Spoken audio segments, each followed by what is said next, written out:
What up, ladies and gentlemen? My name is JCS, and this is a very strange occurrence. This will be me talking and reviewing and giving my thoughts on WWE's WrestleMania 37 Night 1. Now, full disclosure, I am not a WWE fan per se. For the most part, I am a jaded former fan. That being said, I decided I would check out night number 1 because I looked at the card and it looked pretty freaking entertaining.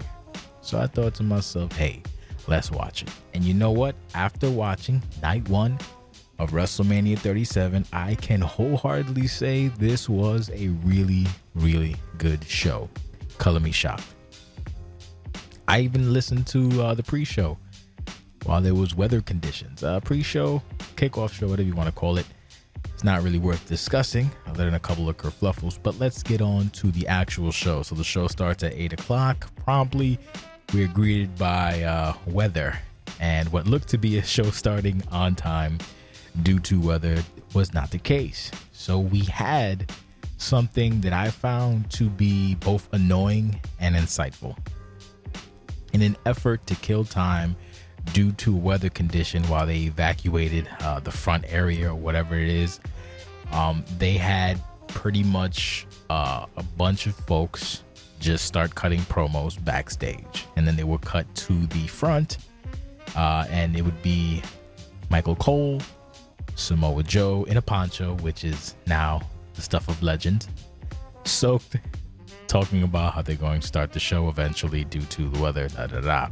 In the meantime, we had about 40 minutes worth of backstage promos, and here's the kicker about the backstage promos. Due to the fact that this was all unscripted, this was all spur of the moment due to the weather condition, the promos that were cut were essentially folks saying, hey, we need to kill time, so please just go and talk. These promos that took place before the show actually started were all very succinct. They were all very interesting. They all had some nice nuance, some good one-liners. Essentially, here's what I was saying earlier. Why the hell do you need writers and script writers and people telling you all this and that when you're a professional wrestler and your job is to sell the match or sell this and that and basically get your point across?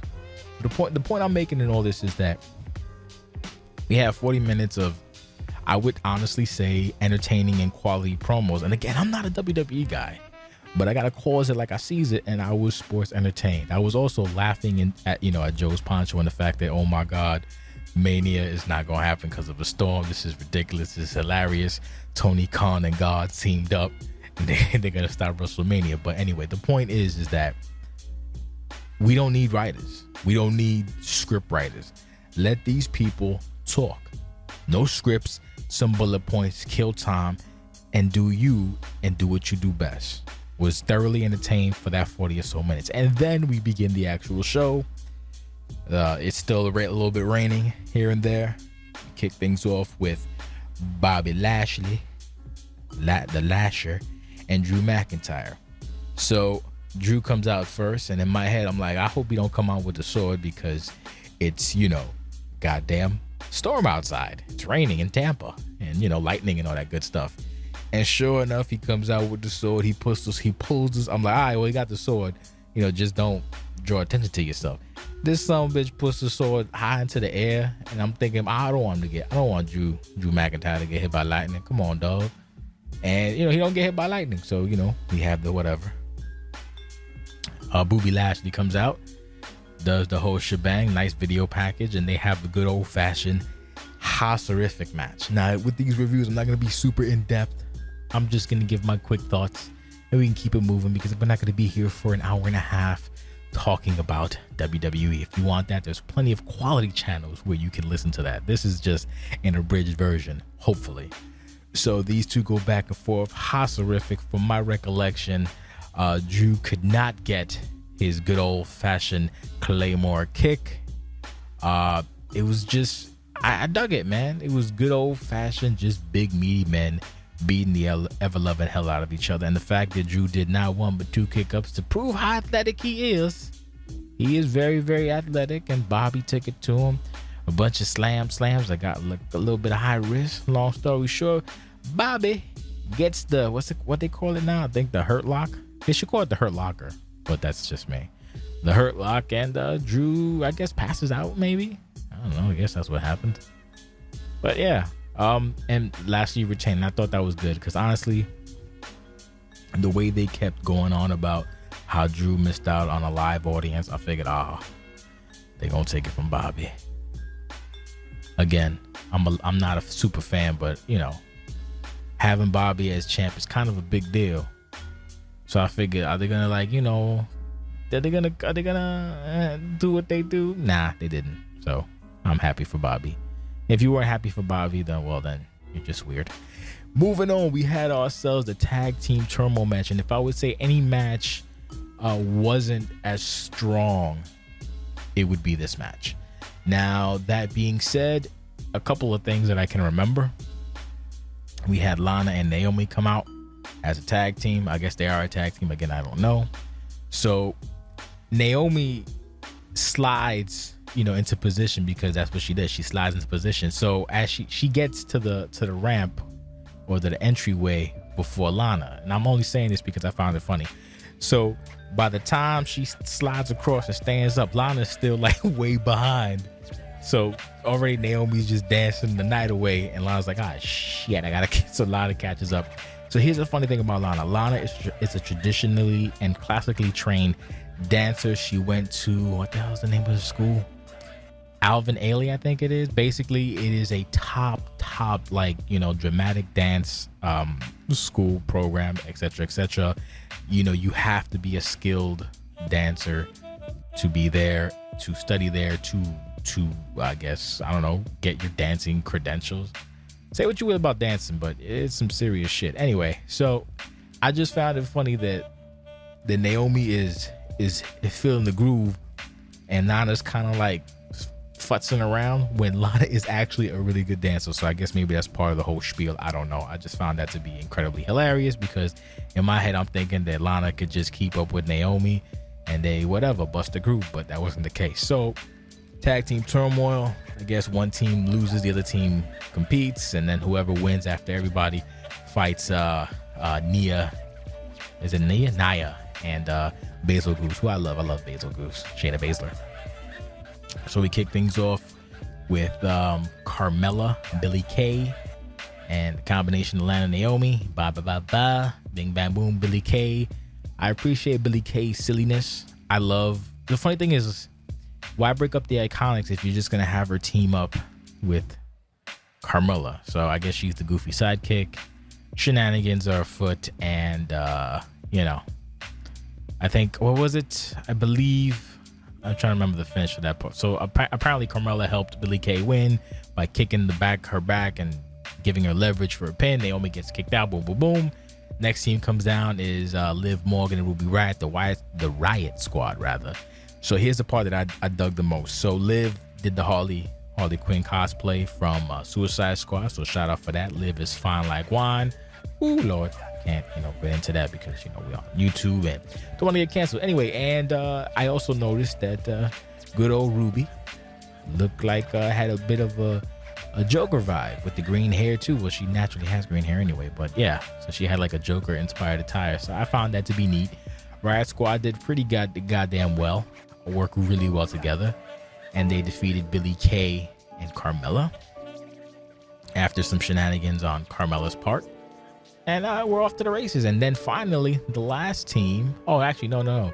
I left out Mandy Rose and Dana Brooke. I kind of skipped those. But yes, so speaking of them folks, so then before the other team, Dana Brooke and Mandy Rose come out. And again, why split Mandy from Sonya if it doesn't matter? Whatever. This is what I see on Reddit, so I'm just putting two and two together. Unfortunately, Mandy ate shit. And because the ramp was slippery. I don't want to bring it up, but I just felt I need to bring it up. I was upset about stupid Twitter showing it. Don't show it, man. What you gonna do, man? Yeah, the ramp is slippery. You don't got people wiping the ramp, damn it. Anyway, so they get defeated. I think Dana got pinned. I don't remember. It doesn't matter. So And then finally, I don't want to disrespect for that team, but still, it's just, trying to keep it quick. So then finally we have the team of Natalya and Tamina. From what I was been told, and that's basically commentary's job, is they're the team and they're tough, rough and tough. They're second generation or even third generation. And in Natalya's case, bing, bam, boom, we're here to prove a message. Big ass splash destroys poor Ruby Rose. And we got the team of Natalya and Tamina facing off against Nia Jax and Baszler Goose tomorrow. So we'll see what happens with that. Moving along, what is the next match in the order? See, this damn show I have is not in the correct order, so it's ruining me. I want to say, oh no, it was I believe it's the New Day and versus AJ Styles and Omos. I believe so. Let me double check that. I want to make sure I have my correct assessments, like one card at once. Let's see. Okay. Yep. Even this one is not in order. Anyway, whatever. So I'm just gonna go with the order I can remember it, hopefully. And if it's incorrect, then you can correct me in the comments below and be mean about it. Be sure to be mean about it. Anyway, so I'm gonna assume, if I can remember correctly, it's the tag match between the New Day, Kofi Kingston and Xavier Woods versus AJ Styles and Omos. So, we have Big E. He's like, does the spiel, don't you dare be sour, yada, yada, yada. The New Day come out.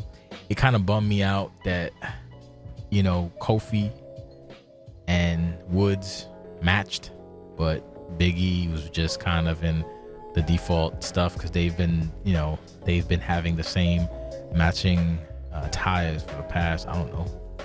How long they been here? 7 years, 8 years, 5 years, 10 years? I don't know. They've been here for long ass goddamn time. So that kind of bummed me out. But again, they split up. So what are you going to do, right? So Big E doesn't actually, they were together for a second, but he doesn't accompany them to the ring. He goes to the back, which is, again, mad depressing. So new AJ comes out, and before AJ makes sure he doesn't slip.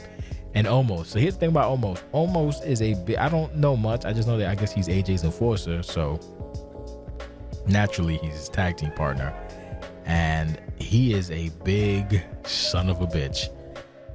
I don't know what the hell he was wearing either. He looked like he was basically just dressed to go to church. But, I guess when you're at Mania, why not? Mania in the evening and then go to midnight mass. Why not? Right? What are you gonna do? So for the most part, the New Day as a tag team did what a tag team does. They even told AJ, which I remember, he said, "We're cutting off the ring. We're a tag team. We know what we're doing," stuff like that.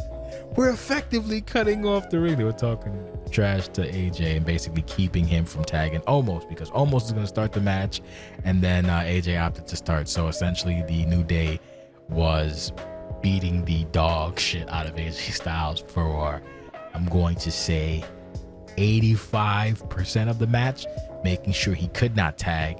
Eventually, he made the tag to Omos, and good God. Again, not a WWE guy, but you gotta call it like he sees it. Omos is an impressive cat. This dude is 7-something. They said 400 pounds. I don't know. He doesn't look 400 pounds, but he might be. I mean, I'm a fat bastard, but I don't look my weight. Like, when I tell people my weight, they're like, "No, you're not." I'm like, "Yeah." Like, really? I'm like, "Yeah, I got big ass dinosaur bones." I don't know. Just dense caloric fat. I don't know what it is. Just maybe it's karate fat. I don't know. My bones are heavy. Anyway, the point is that Omos is a big son of a bitch, and he is kind of impressive. And oddly enough, it's not like the Great Khali. It's essentially my man is doing, big guy stuff, and he's pretty damn good at it. He's tossing around the New Day. He made a backbreaker look like sheer he did a backbreaker to Woods that essentially reminded me of Bane and Batman. The I guess quote unquote finish involved a two-handed choke slam kind of thing to Kofi, which essentially killed him. And now we have new tag team champions. Oh, shout out to AJ Styles for at one point jumping using Omos as a launching pad. And I don't know if Omos noticed or not, but Omos went to like basically after he dropped Kofi, he like posed in the corner. It was like, oh, big old man. And AJ just kind of jumped on his shoulders and then leapt off for a forearm. That was impressive as shit. Shout out to that. I was like, well, damn. Well, I don't even think Omos noticed because he's just a goddamn walking rock, but it is what it is. So we have new champions. It was impressive. I dug the match. It told a pretty good story. What are you going to do? Now we got Cesaro and Seth Rollins. Here we go. So this is one of the reasons I actually watched WrestleMania, because I saw the cards like, oh, hey, that's going to be a good match, because, you know, I think Seth is a goddamn nerd. I'm not a big Seth Rollins fan, but he is a wonderful wrestler. And we already know about Cesaro. Cesaro is the workhorse. Cesaro is impressive. Cesaro is just, he's dope. And that's when the wrestling fans go, oh, if only Cesaro went to another place, they would treat him better. And da. But what are you gonna do, right? So he's in WWE, so it is what it is. So basically, this is like a proving ground match. Nothing on the line other than maybe bragging rights. There's something about Seth saying that Cesaro is what the hell is the word? I don't know. They're basically saying that Cesaro can't get momentum rather. This, that, and the third. So they have the match. Cesaro has stuff to prove. He swung what's his face? I was gonna say Shane McMahon. Seth Rollins 22 times. That was the thing I guess they spoke about. We get to the match. As expected, chef's kiss, man. It really set the stage for like what Mania matches should be. Seth Rollins is incredibly gifted in the ring. There was a couple moments where, like, you know, he flips off the rope, like they do like that rope segment where he like pulls him and he's supposed to land on his back, but Seth flips. So awesome. At one point, Cesaro, you know, a freaking like that damn psycho crusher that he does is impressive as hell. To move from Street Fighter, look it up. Same thing Cesaro does. I don't know how he does it. Shouldn't humanly be possible, but Cesaro's not really human. He's Swiss, so what are you gonna do? And one of my favorite parts involved a counter into the neutralizer.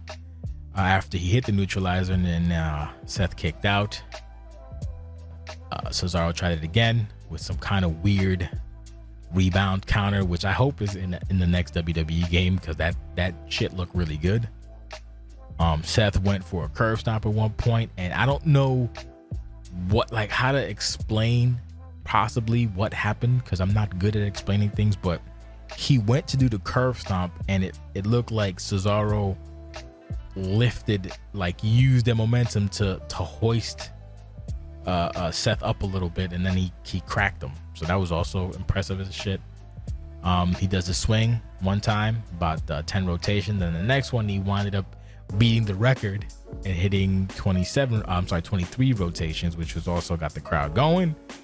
In addition, he also hit the UFO, which, if you didn't know, it's essentially like some weird airplane spin where he doesn't use his hands. I don't know, it looks like something that shouldn't physically be possible, but we're talking about Cesaro, so it's physically possible.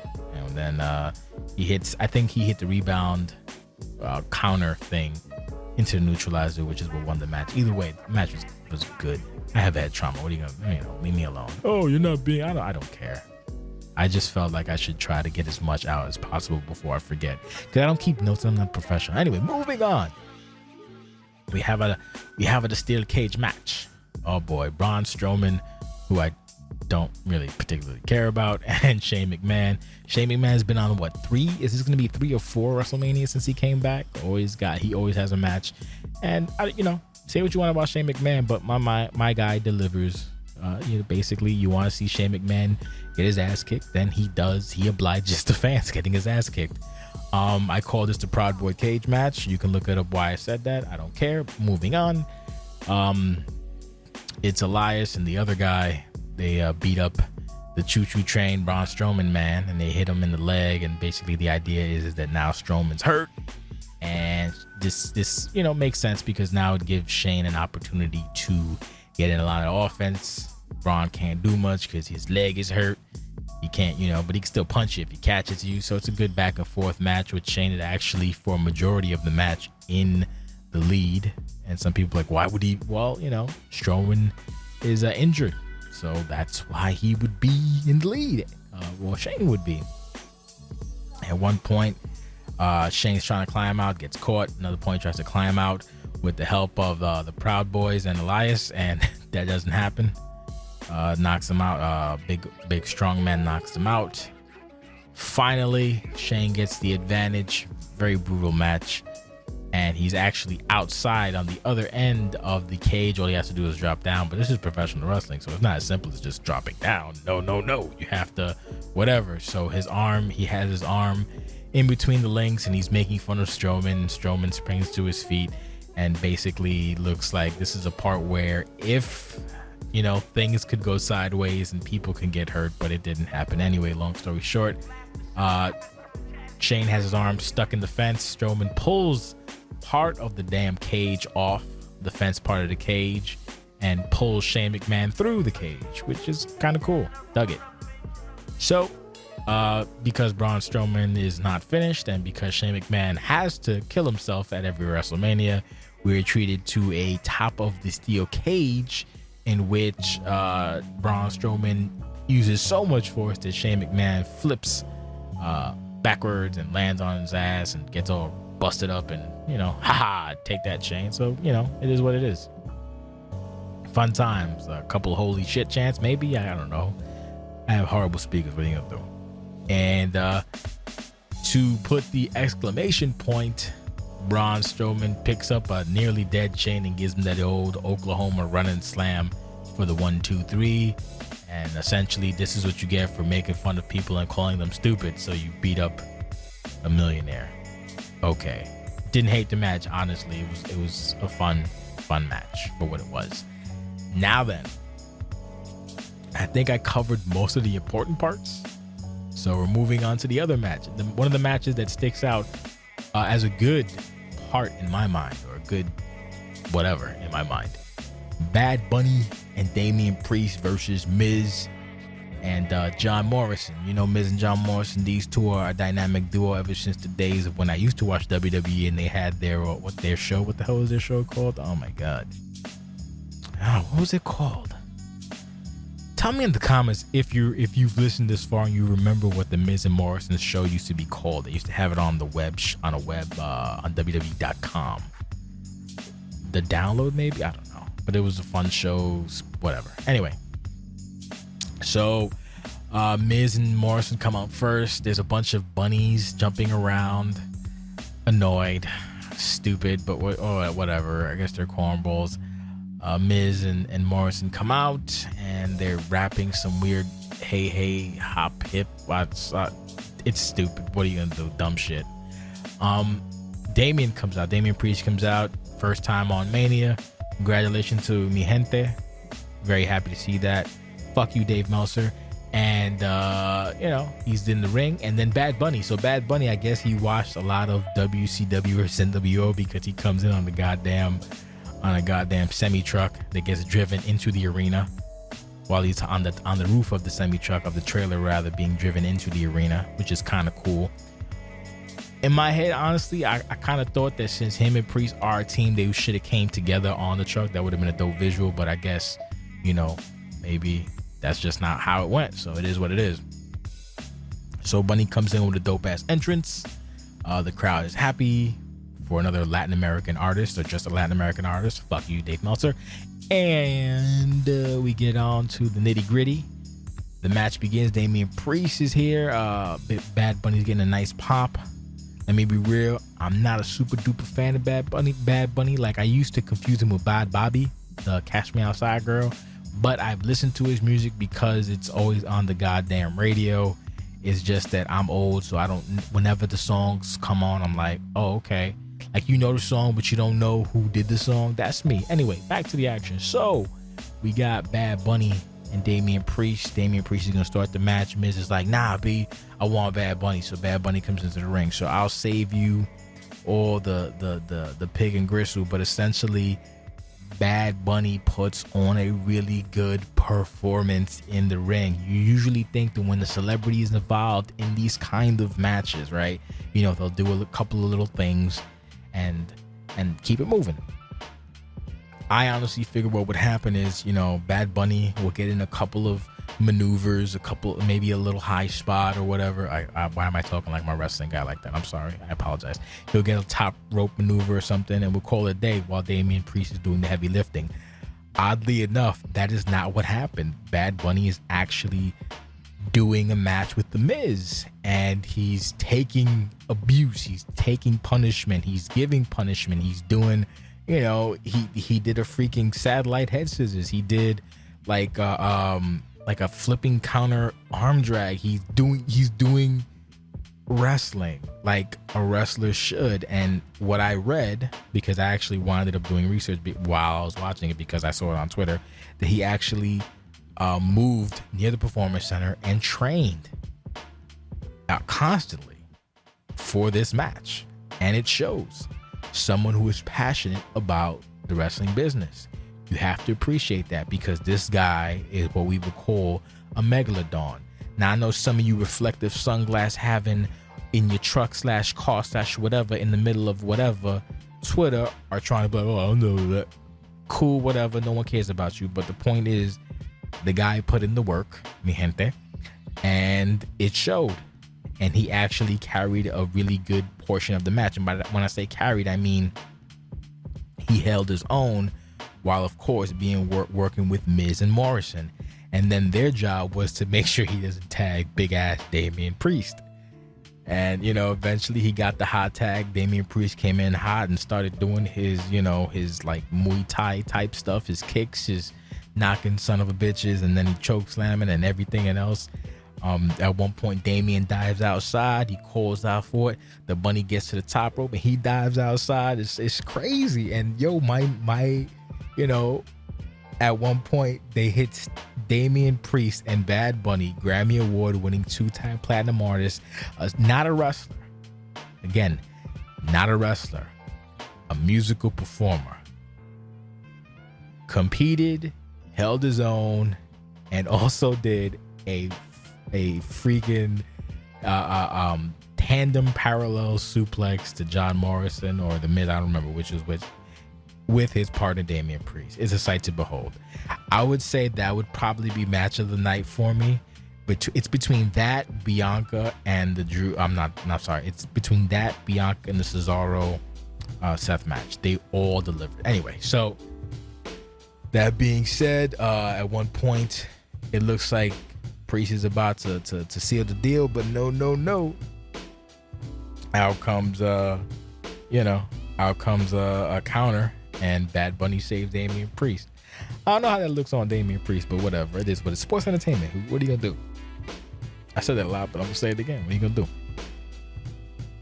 So now, Damian Priest, Bad Bunny win. Really good feel-good moment, and shout out to Bad Bunny. That's all I gotta say.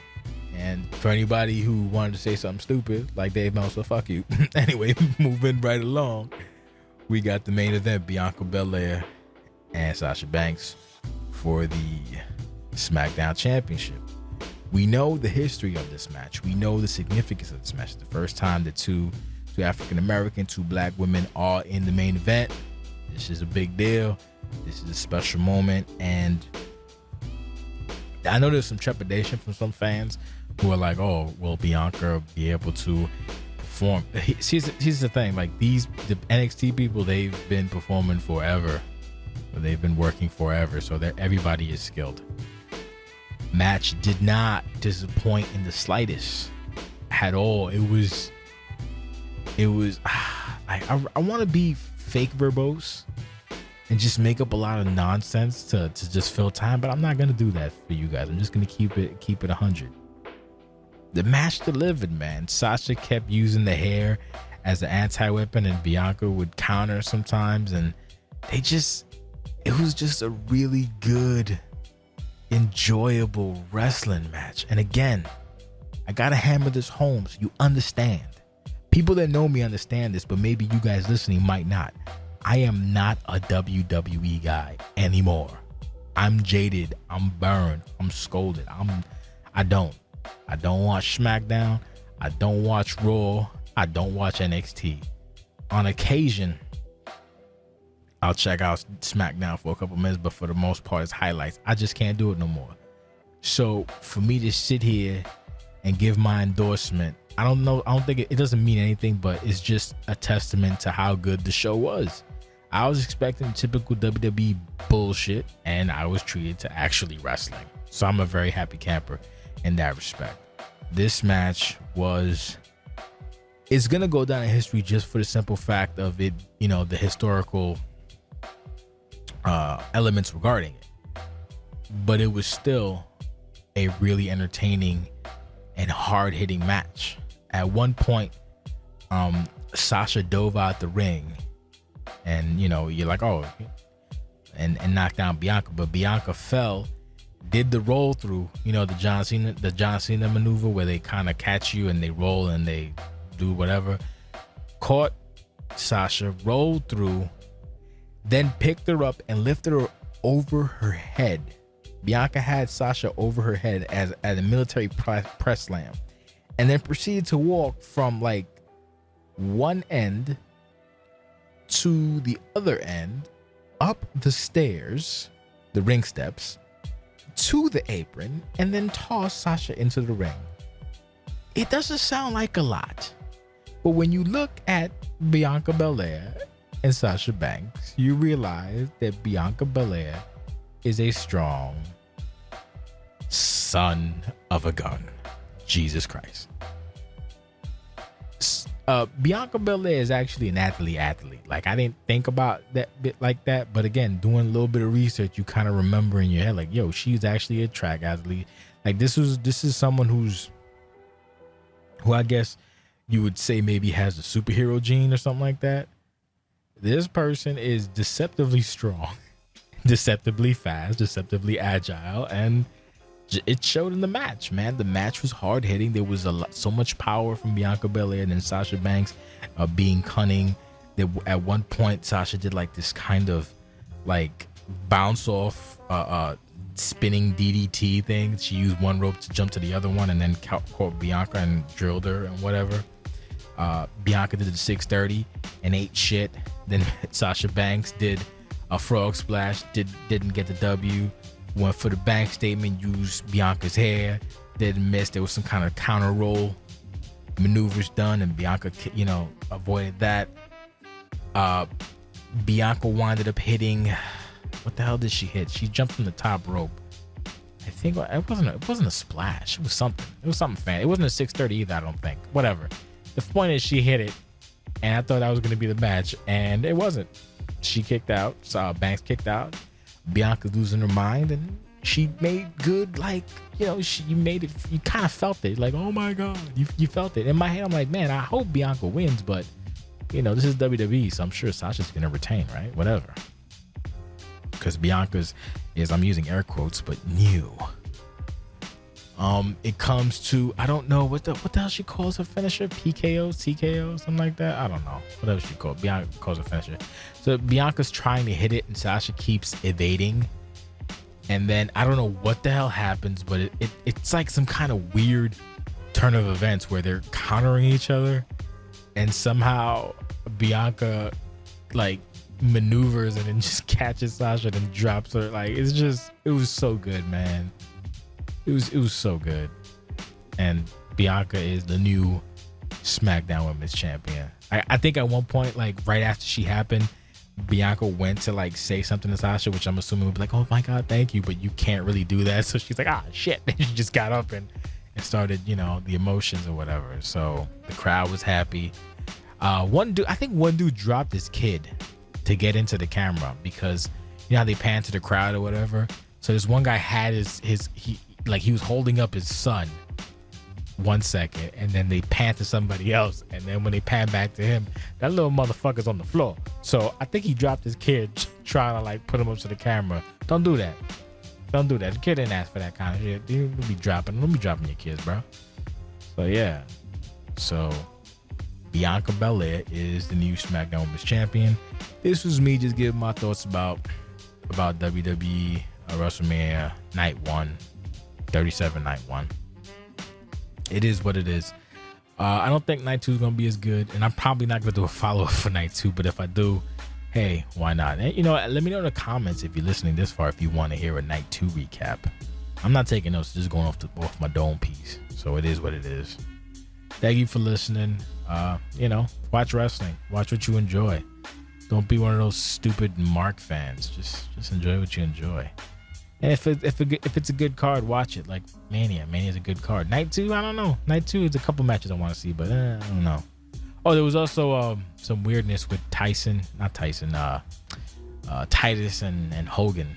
I know Titus didn't want to be a part of that nonsense. What are you gonna do? And Bailey. Shout out to Bailey. She wasn't on the show. I mean, she was on the show, but she didn't really do much. So, you know, hey, it's a Mania. Hopefully she gets a payday. Who knows? I don't know. That's my recap. Show was great. I liked it. Out of a letter grade, I give it a B. Maybe a B+. That's my take. Have a good night. Peace.